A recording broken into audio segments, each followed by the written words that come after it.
సరైన పంటలు వేస్తుంది. ఏది? ఫలవృక్షాలు. ఎల్లప్పుడూ కూడా మనం చెబితే చేసే విధంగా కాకుండా ఎల్లప్పుడూ కూడా అవి ఏమై ఉన్నామో ఎరిగి వాటి ఫలాలు ఇస్తున్నట్లుగా పరిశుద్ధ దేవునికి లేఖన భాగం మనం చూస్తున్నాం. కానీ మన దురదృష్టం చేత మనం ఎవరమో అనే విషయం మనం మర్చిపోతూ ఉన్నాం. ఎంత దురదృష్టకరం ఒకసారి గమనించాలి. నేను ఏమై ఉన్నానో అనే విషయాన్ని మనం మర్చిపోతూ ఉన్నాం. మనం ఏ విధంగా దేవుని స్తుతించాలో మనం మర్చిపోతున్నట్లుగా మనం చూస్తూ ఉన్నాం. అందుకనే ఈ విషయాల్లో ఒక నిశ్చయత ఈ ఉదయకాల సమయంలో మనం కలిగి ఉండాలి. అంటే ఫలవృక్షాలు ఒక నిశ్చయత కలిగి ఉన్నాయి, కానీ దేవుని ప్రజలుగా ఒక నిశ్చయత అంటూ మనకు లేదు అనే విషయాన్ని పరిశుద్ధ గ్రంథంలో అయితే మనం చూస్తూ ఉన్నాం. కాబట్టి మనల్ని ఎంకరేజ్ చేయవలసిన అవసరం లేదు, ప్రోత్సహించవలసిన పని మనకి లేదు. ప్రియమైన వారు, ఎందుకు ఎంకరేజ్ చేయవలసిన పని లేదు? మనం ఏమై ఉన్నామో మనం మర్చిపోతున్నాం కాబట్టి మనం ఎంకరేజ్ చేస్తున్నాం. అంటే ప్రార్థనకు వచ్చిన తర్వాత ఏదో మూలని రాయి పడితే ఉండొచ్చు, ఆ రాళ్ళలాగా మనం ఉండాలని కాదు, చెప్పవసరం లేదు. పాటలు పాడుతున్నప్పుడు చప్పట్లు కొట్టాలి. ఎవరు మీ పక్కన ఉన్న వాళ్ళని చూసి మీరు చప్పట్లు కొట్టడం కాదు.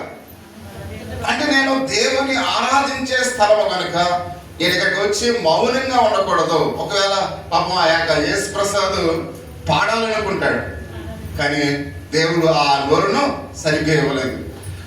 కానీ మామూలుగా శరీరము సహకరించకపోయినా కానీ తప్పట్లు కొడుతూ ఉంటాడు. తన యొక్క స్వరము రాకపోయినప్పుడు కూడా ఏదో పాడుతూ ఉంటాడు. అంటే తన యొక్క ఉద్దేశం ఏంటి? మనం చెప్పుతా చేస్తున్నాడా? కాదు, నేను ప్రార్థనకు వచ్చాను అనే విషయం ఆ అబ్బాయికి తెలుస్తుంది. దేవుడు అన్ని అవయవాలు మనకు ఇచ్చి ఉన్నాడు, కానీ మనం ఎందుకు వచ్చామో మనకి అర్థం కావట్లేదు. ప్రియమైన వాళ్ళరా, కాబట్టి ఎవరో ఎంకరేజ్ చేస్తే మీరు పాటలు పాడకండి, ఎవరో ప్రోత్సహిస్తే దేవుని మందిరానికి రాకండి. మీకు మీరే దేవుడు నాకు చేసిన మేలును బట్టి, దేవుడు నాకు ఇచ్చిన బహుమానాలను బట్టి, దేవుడు నన్ను ఈ రీతిగా సజీవుడిగా ఉంచాడు కనుక నేను ప్రార్థనకి వెళ్ళాలి. నీ భర్త ఒకవేళ నేను ఎంకరేజ్ చేస్తానో, నీ భార్య నేను ఎంకరేజ్ చేస్తానో, నీ పిల్లలు నిన్ను ప్రార్థనకి వెళ్ళమని చెబుతానో మీరు ప్రార్థనకి రాకండి. ఒకవేళ అలాగ వస్తే మీకు దేవుళ్ళు ఏమీ కూడా రావు. ప్రియమైన వాళ్ళ, మీకు మీరే దేవుని మందిరానికి వస్తే, మీకు మీరే అక్కడ పాటలు పాడుతూ ఉంటే, మీకు మీరే తప్పట్లు కొడుతూ ఉంటే, నీ హృదయంతరంగా ఎరిగిన దేవుడు నిన్ను ఎంతగానో బహుగా ఆశీర్వదిస్తాడు. అంటే దేవుని ఆశీర్వాదాలు పొందుకోవడానికి మీరు దేవుని మందిరానికి రావాలని దేవుడు ఇష్టపడుతూ ఉన్నాడు. ఒకసారి అందరూ కూడా మామూలుగా ఎలా నూతులోకి ఎలా చూస్తున్నారంట. ఒకడు వెనకాల వచ్చి అక్కడ గెంటేసాడంట. గెంటేస్తే అక్కడ పడిపోయిన తర్వాత కింద ఉన్న వాళ్ళు భలే దూకేస్తా ఉన్నాడంట. నేను ఎక్కడ దూకని రాబో, నా వెనకాల ఉన్నవాడు నన్ను గెంటేసాడని. అలాగే ఎవరో తోస్తే మీరు దేవుని మందిరానికి రాకూడదు. ప్రియమైన వాళ్ళ, అటువంటి త్రోస్తే వస్తే దేవుని ఆశీస్సులు మీకు ఉండవు. కాబట్టి అందుకనే అపోస్తలుడైన పౌలు చెప్తున్నాడు ఎఫెసు సంఘానికి, దేవుడు చేసిన కార్యాలను బట్టి దేవునికి మీరు కృతజ్ఞతాస్తుతులు చెల్లించండి అని ఆయన మాట్లాడుతున్నట్లుగా మనం చూస్తున్నాం. కానీ క్రైస్తవులుగా మనం సరైన ఫలాలు ఫలించాలని దేవుని యొక్క ఉద్దేశం. ప్రియమైన వాళ్ళ, క్రైస్తవులైన మనం ఎలాంటి ఫలాలు ఫలించాలి? సరైన ఆత్మ సంబంధమైన ఫలాలు మనము ఫలించాలని దేవుని యొక్క ఉద్దేశం అనేట్లుగా మనం చూస్తూ ఉన్నాం. ముందు దేవుడు యొక్క ప్రేమల గురించి మనం ఒక నిశ్చయత మనం కలిగి ఉండాలి. అంటే ఆయన మనము స్తుతించాలంటే మనము దేవుని పట్ల ఒక నిశ్చయతను మనం కలిగిన వారమై ఉండాలి. దేవుడు ఏమై ఉన్నాడు, ఆయన మనకు ఏం చేశాడని తెలిస్తేనే నువ్వు దేవునికి కృతజ్ఞతాస్తుతులు చెల్లించగలవు. కాబట్టి అందుకనే ఈ ఉదయకాల సమయంలో ఆయన ఏమై ఉన్నాడు, ఆయన మనకు ఏ బహుమానాన్ని ఇచ్చి ఉన్నాడు, మనం ఎందుకు ఆయన స్తుతించాలో కొన్ని విషయాలు మనం తెలుసుకుందాం. పౌలు యొక్క పత్రిక ఎవరికైతే రాశాడో ప్రియమైన వాళ్ళరా, కాబట్టి ఆ ఎఫెసీ యొక్క విశ్వాసం ఒకసారి పరిశీలన చేద్దాం. ఎఫెసీలో ఉన్న అనేకులు అన్యులైనట్లుగా మనం చూస్తూ ఉన్నాం. ఎఫెసీలో ఉన్నవారు అనేక మంది ఎవరంటే వాళ్ళు అన్యులై ఉన్నారు. అన్యులంటే అర్థం ఏంటి? దేవుని ఎరగని ప్రజలైనట్లుగా మనం చూస్తూ ఉన్నాం. కాబట్టి వారు సంఘాల్లో యూదులలో అనేక మంది క్రీస్తును ఎవరైతే అక్కడ అంగీకరించారో, అయితే మేము చూసినట్లయితే మేము కూడా క్రీస్తును అంగీకరించాం కాబట్టి మేము కూడా పాలి భాగస్థులమే అని వాళ్ళు ఏ విధమైన కన్ఫ్యూషన్ లో ఉన్నారు వారి గురించి ఆయన మాట్లాడుతూ ఉన్నాడు. వాళ్ళు ఏమనుకుంటున్నారంటే కొందరు, మేము మా తండ్రి చేత ముందుగానే ఏర్పరచబడిన యూదులమై ఉన్నాము, కాబట్టి ఇందులో కొంతమంది ఆ యూదులు దేవుని అంగీకరించలేని వారుగా ఉన్నారు. అంటే వాళ్ళు ఏమనుకున్నారంటే పాత నిబంధనలో ఉన్న యూదులు ఎవరైతే ఇక్కడ మనం చూసినట్టు ప్రియమైన వాళ్ళ దేవుని యొక్క వాక్య భాగంలో ఆయన సెలవిస్తున్నట్టుగా మనం చూస్తూ ఉన్నాం, ఎవరైతే సున్నతి చేయబడి ఉన్నారో. అందుకనే ఒకసారి మనం ఆ యొక్క వాక్య భాగాన్ని చదువుకుందాం. ఎఫెసీయులకు రాసిన పత్రిక 2వ అధ్యాయము 11వ వచనాన్ని ఒకసారి మనం చూద్దాం. మరియు క్రీస్తునందు ముందుగా కాబట్టి మునుపు శరీర విషయములో అన్యజనులై ఉండి శరీరమందు చేతితో చేయబడిన సున్నతి గలవారమనబడిన వారి చేత సున్నతి లేని వారమనబడిన మీరు ఆ కాలమందు ఇశ్రాయేలులో సహపౌరులు కాక పరదేశులను వాగ్దాన నిబంధన లేని పరజనులను నిరీక్షణ లేని వారును లోకమందు దేవుడు లేని వారి ఉండి క్రీస్తునకు దూరస్తులై ఉంటిరి మీరు జ్ఞాపకం చేసుకుని.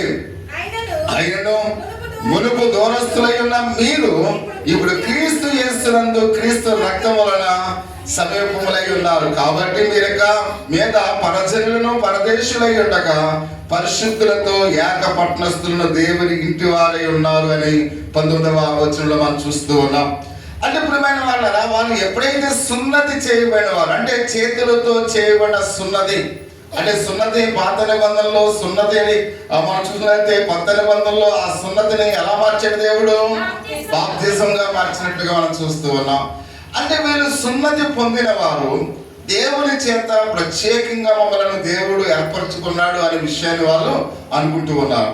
కానీ ఇక్కడ ప్రభు అయిన యేసుక్రీస్తు వారి ద్వారా, క్రీస్తు రక్తము ద్వారా మనము క్రీస్తు ప్రజలమై ఉన్నాము. కాబట్టి క్రీస్తు ఒక ప్రత్యేకమైన ప్రణాళికతో మిమ్మల్ని దేవుడు ఏర్పరచుకున్నాడు అనే విషయాన్ని అపోస్తలుడైన పౌలు ఎఫెసు సంఘానికి తెలియపరుస్తూ ఉన్నాడు. ఎందుకు తెలియపరుస్తూ ఉన్నాడు? యూదులమైన మేము మాత్రమే దేవుని ఏర్పరచుకున్న ప్రజలమై ఉన్నాము అని వాళ్ళు ఆలోచిస్తూ ఉన్నారు. కానీ అక్కడున్న కొంతమందిని ఇక్కడ అపోస్తలుడు పౌలు ఏమన్నాడు? అయ్యా మీరందరూ కూడా క్రీస్తు రక్తం వలన మీరు ముందే ఏర్పరచబడి ఉన్నారు అనే విషయాన్ని అక్కడ అపోస్తలుడు పౌలు ఎఫెసీ యొక్క సంఘానికి తెలియపరుస్తున్నట్లుగా మనం చూస్తూ ఉన్నాం. ఎందుకంటే ఆ ఎఫెసీలో ఉన్న వారికి వాళ్ళకి చెప్పవలసి వచ్చింది. ఎందుకంటే వారిలో ఆ సందేహము కలిగి ఉన్నట్లుగా మనం చూస్తూ ఉన్నాం. చాలా మంది అనుకుంటారు క్రైస్తవులైన వారు ఇప్పుడు కూడా మేము దేవుని చేత ఏర్పరచబడిన వారు అని మనం అనుకుంటాం. ఈ 2 క్యాస్ట్ల వాళ్ళు ఏమనుకుంటారంటే మేమే దేవుని ప్రజలు అనుకుంటారు. అంటే మామూలుగా దేవుని నమ్ముకోలేని వాళ్ళందరినీ మనం చూస్తే వాళ్ళు మనం ఎలా చూస్తుంటాం? ఏదో మామూలుగా వాళ్ళెవరో బయట వాళ్ళు అన్నట్లుగా మనం చూస్తాం. అంటే మేమే ఏర్పరచబడిన వారు, మేమే గొప్ప వాళ్ళం అని. కాబట్టి దేవుడు నమ్ముకోలేని వారిని చూసి మనం ఏం చేస్తుంటాం? ఏదో గర్విస్తూ ఉంటాం. కానీ దేవుడు ఇక్కడ ఏమంటున్నాడు? ఆ అపోస్తలుడు పౌలు ఏమంటున్నాడు? దేవుడు అందరినీ ఏర్పరచుకున్నాడు. అంటే దేవుని యొక్క విశ్వాసంలో ఉన్న మనలను ఏర్పరచుకున్నాడు. ఇంకా ఎవరైతే అవిశ్వాసులుగా బయట ఉన్నారో వాళ్ళు కూడా రక్షణ ప్రణాళికని కలిగి వాళ్ళు కూడా దేవుడు ఏర్పరచుకున్నాడు. కానీ యూదులు ఏమనుకుంటున్నారు? మేమే దేవుని ప్రజలు అని వాళ్ళు అనుకుంటూ ఉన్నారు. కానీ అపోస్తలుడు పౌలు అంటాడు క్రీస్తు రక్తము ద్వారా మనందరము కూడా ముందుగానే దేవుని ప్రజలుగా ఏర్పరచుకున్నాడు అనే విషయాన్ని అపోస్తలుడైన పౌలు చెప్పడం ఇక్కడ మనం చూస్తూ ఉన్నాం. ఎందుకంటే ఇప్పుడు ఆ సహోదరుడు ఆయన మాట్లాడుతూ చెప్తున్నాడు, వాళ్ళు రక్షింపబడిన వాళ్ళు దేవుడు వారిని ఏ విధంగా ఏర్పరచుకుని ఉన్నాడో వారి రక్షణ గురించి కూడా వారికి ఒక నిశ్చయతను వారికి ఇస్తూ ఉన్నట్లుగా పరిశుద్ధ దేవుని యొక్క లేఖన భాగంలో మనం చూస్తున్నాం. ఇది దేవుని రక్షణ కూర్చిన సువార్త అయినట్లుగా మనం చూస్తూ ఉన్నాం. అందుకని ఉదయకాల సమయంలో ఈ రక్షణ ప్రతి ఒక్కరు కూడా పొందాలని, జాగ్రత్తగా పొందాలని దేవుడు ఒక ప్రణాళికను ఏర్పరచుకున్నాడు. మనమైతే ఏదైనా ఒక పని చేస్తున్నప్పుడు ఒక ప్రణాళిక ఉండదు. ప్రియమైన వాళ్ళ చాలాసార్లు చెప్తుంటాను, మనం ఆరళ్ళ బస్ స్టాండ్కి ఎప్పుడైతే రోడ్డు ఎక్కుతామో కొంతమంది ఇంటి దగ్గర నిడవలేద్దాం అనుకుంటారు. అటు వెళ్ళిన తర్వాత మళ్ళీ వాళ్ళు ఫ్లాన్ మారిపోయి మళ్ళీ ఏం చేస్తుంటారు? ఇప్పుడు వెళ్ళిపోతుంటారు. అంటే ఒక ఆలోచన అంటే మనకు ఉండదు ప్రియమైన వాళ్ళ. కాబట్టి ఎందుకంటే మనం ఏం చేస్తున్నామో ఒక ఆలోచన, ఒక ప్లాన్ అనేది మనకు ఉండదు. కాబట్టి ఇక్కడ యేసుక్రీస్తు వారి యొక్క రక్షణ ప్రణాళికలో తండ్రి అయిన దేవుడు ముందుగానే మానవాళ్ళను ఎలా రక్షించాలనేది ఒక ఆలోచన కలిగి ఆయన ఏం చేశారంట? ఒక ప్లాన్ చేసినట్లుగా పరిశుద్ధ గ్రంథంలో చాలా తేటతెల్లగా రాయబడినట్లుగా మనం చూస్తున్నాం ప్రియమైన వాళ్ళరా. అందుకంటే వాళ్ళ రక్షణ గురించి ఒక నిశ్చయతను ఇవ్వడానికి ఆయన ఒక పద్ధతి ప్రకారంగా చేసినట్టుగా మనం చూస్తూ ఉన్నాం. కాబట్టి ఈ రక్షణ కొరకు ఈ ప్రణాళిక చాలా కాలం క్రితమే అది అయినట్లుగా మనం చూస్తూ ఉన్నాం. ఈ రక్షణ ప్రణాళిక ఎప్పుడైందంట, చాలా కాలమైన తర్వాత, అంటే ముందుగానే ఆయన ఒక రక్షణ ప్రణాళికను సిద్ధం చేసుకున్నాడు. చూడండి, ఇక్కడ మనం ఫార్మర్స్ ఏదన్నా మామూలుగా వేరే దేశం ఎక్కడికైనా వెళ్ళాలంటే, లేక ఎక్కడికైనా వేరే ఊరు వెళ్ళాలంటే వాళ్ళు అప్పటికప్పుడే నిర్ణయాలు తీసుకోరు. వాళ్ళు ఒక ప్లాన్ ఉంటుంది సంవత్సరంలో. కాబట్టి వచ్చే జనవరిలో వెళ్ళాలంటే ఈ జనవరిలోనే వాళ్ళు ప్లాన్ చేసుకుంటారు. టికెట్ ఇప్పుడే చేసుకుంటారు. ఇప్పటికి వచ్చే సంవత్సరం ట్రైన్కో లేదా ఫ్లైట్కి వెళ్ళవలసిన టికెట్ ఇప్పుడే వాళ్ళు ప్లాన్ చేసుకుంటారు. మనం అయితే ఏదో మామూలుగా మనం ఏదో ధనవంతులాగా తాత్కాలలో మనం తీసుకుంటాం టికెట్లు. తాత్కాలలో తీసుకుంటే ఎంత అవుతుంది, మళ్ళీ 200 150 రూపాయలు ఎక్స్ట్రా అవుతుంది.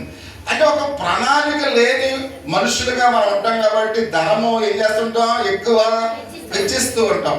కానీ ఫార్మర్స్ ఎప్పుడు కూడా వాళ్ళు 1 రూపాయి వృధాగా వాళ్ళు ఖర్చు పెట్టరు. 1 రూపాయి ఉంటే అది భారతదేశంలో పేదవాళ్ళకి మనం ఇద్దామని వాళ్ళు అనుకుంటారు. ప్రియమైన వాళ్ళు మనమైతే ఏం చేస్తాం, వృధాగా ఖర్చు పెడుతూ ఉంటాం. అంటే ఎందుకు మనం వృధా చేస్తున్నామంటే ఒక ప్లాన్ అనేది మనకి లేదు అనే విషయాన్ని ప్రతి ఒక్కరిని కూడా గమనించాలి. అందుకని ప్రతి దానికి కూడా ఒక ప్లాన్ ఉండాలి. ఒక కుటుంబంలో మనకి ఎంత ఆదాయం వస్తుంది, కాబట్టి ఒక 10,000 వస్తే ఆ రెంట్ ఎంత అవుతుంది, కరెంటు బిల్లుకి ఎంత అవుతుంది, కాబట్టి మామూలుగా నిత్యావసర వస్తువులకి ఎంత అవుతున్నాయి, మెడికల్కి ఎంత అవుతుంది, అన్ని కూడా ఒక కాగితం మీద రాసుకుని ఆ వచ్చిన 4,000 మనం ఏం చేయాలి, దేనికి ఎంత అవుతుంది. కాబట్టి అలా రాసుకుంటే నువ్వు అప్పులు పాలవుతావా, ఎవరు కూడా అప్పులు పాలవు. ఎందుకు అప్పులు పాలవు, మనకున్న ధనాన్ని ఎంత వస్తుందో అంతనే మన ఖర్చులు మనం ఏం చేయాలి, తగ్గించాలి. వాటిలో ఒక ప్రాముఖ్యమైనవి మనం చూసినట్లయితే కరెంటు బిల్లు తప్పకుండా కట్టాలి. అది కట్టవలసింది కాబట్టి కట్టాలి. ఏదైనా ఒక బాకీ ఉన్నామనుకో దాని ఈఎంఐ తప్పకుండా కట్టాలి. కాబట్టి ఇలా కట్టుకుంటున్నప్పుడు కాబట్టి మన దగ్గర ధనం ఎంత ఉందో అది మనం ఎప్పుడైతే ఒక ప్లాన్ చేసుకున్నామో 1 రూపాయి కూడా ఎవరి దగ్గరికి అప్పుకి వెళ్ళవలసిన పని లేదు ప్రియమైన వాళ్ళ. కాబట్టి అన్నింటిలో కూడా ఒకవేళ ఈ రోజు బట్టలు కొనుక్కోవాలి, కానీ ఉన్నాయి 4,000. కాబట్టి ఆ బట్టలు మనం ఏం చేయాలి, మానేసుకోవాలి. కానీ మనం ఏం చేస్తాం, ఆ మామూలుగా బట్టలు కొనేస్తాం. ఒక టీవీ, ఒక నెలలో టీవీ కొనాలి, మన ఈఎంఐ ఇవి కట్టకుండా ఆ టీవీ కొనేస్తాం. అంటే కొన్ని అనవసరమైన ఖర్చులు మనం ఎప్పుడైతే పెడతామో అప్పుడు ఆర్థిక భారం మనకి ఏమవుతుంది, పెరిగిపోతుంది ప్రియమైన వాళ్ళ. అందుకని ఎందుకు చెప్తున్నానంటే ఒక ప్లాన్ అంటూ ఉన్నప్పుడు మన చెయ్యి ఎప్పుడు కూడా ఎలా ఉంటుంది, పైనే ఉంటుంది కానీ ఎప్పుడు కింద ఉండదు అనే విషయాన్ని మనం గమనించాలి. కాబట్టి ప్రతి విషయంలో కూడా గమనించాలి. ఎందుకంటే మేననగరంలో మా మేనత్త కొడుకుండేవాడు. వాడు వాటర్ పంచాయతీలో నీళ్లు విప్పేవాడు. నీళ్లు విప్పితే వాడికి వచ్చేది మామూలుగా చాలా తక్కువ. ఆ రోజుల్లో 500 ఇచ్చేవారు జీతం. ఇంకొక ఆయన ఉన్నాడు, ఆ ఇంటి ఎదురుకుండా చాలా బాగా ధనవంతుడు. కాబట్టి ఆ ధనవంతుడు ఈ 500లో వీడేం చేసేవాడు, 200 దాచుకుని 300 ఇంట్లో ఖర్చు పెట్టేవాడు. ఈ ధనవంతుడు డబ్బు అయిపోయిన తర్వాత వీడి దగ్గరికి వచ్చి ఏం చేసేవాడు, డబ్బులు అడిగేవాడు అనమాట. కాబట్టి చూడండి, మామూలుగా కొన్ని 100 వచ్చే కొన్ని 1000 జీతం వచ్చేవాడు ఇప్పుడు ఎవరి దగ్గరికి వస్తున్నాడు, 500 జీతం వచ్చి వాడి దగ్గరికి వచ్చి చేసాపి వాడు ప్రతి నెల కూడా ప్రేమైన వాళ్ళ. అది ఎందుకు చెప్తున్నారంటే వీడికి ఏమో ప్రణాళిక ఉంది, వాడికేమో ప్రణాళిక లేదు, ఒక ప్లాన్ లేదు. కాబట్టి చేయాల్సి వస్తుంది. ఎవరైనా, నేనైనా మీరైనా ఎవరైనప్పుడు కూడా ఒక ప్రణాళిక అంటూ మనకి లేకపోతే మనం ఆ జీతం వచ్చిన వెంటనే 2వ రోజు మొత్తం కంప్లీట్ అయిపోతే 3వ రోజు ఎవరికైనా మనం అడుక్కోవాలి ప్రియమైన వాళ్ళ. కానీ దేవుడి విషయంలో ఎలాగో లేదు ప్రియమైన వాళ్ళ. ఆయన కొన్ని 1000 సంవత్సరాల క్రితమే ఎప్పుడైతే ఆదాము అవ్వలు పాపములో పడిపోయారో, కాబట్టి వీళ్ళని రక్షించాలంటే ఒక రక్షకుడు కావాలి అని తండ్రి అయిన దేవుడు తానే ఒక ప్రణాళికను కలిగి ఆయన ఎప్పుడు ఈ భూలోకానికి పంపించాలి, ఏ సమయంలో పంపించాలి అని అప్పుడు ఆయన ఎదురు చూసి ఎప్పుడు పంపించాడు, కాలము పరిపూర్ణమైనప్పుడు తన కుమారుని లోకానికి పంపించాడు. అంటే కొన్ని 1000 సంవత్సరాల క్రితమే ఆయన ఒక ప్రణాళికను కలిగి ఉన్నవాడే ఉన్నట్లుగా మనం చూస్తూ ఉన్నాం. కానీ మానవులుగా మనం ప్రణాళిక లేక అనేకమైన అవస్థలు మనం పడుతున్నాము అనే విషయాన్ని ప్రతి ఒక్కరికి కూడా గమనించవలసిన వారు ఇట్లాగా మనం చూస్తూ ఉన్నాం.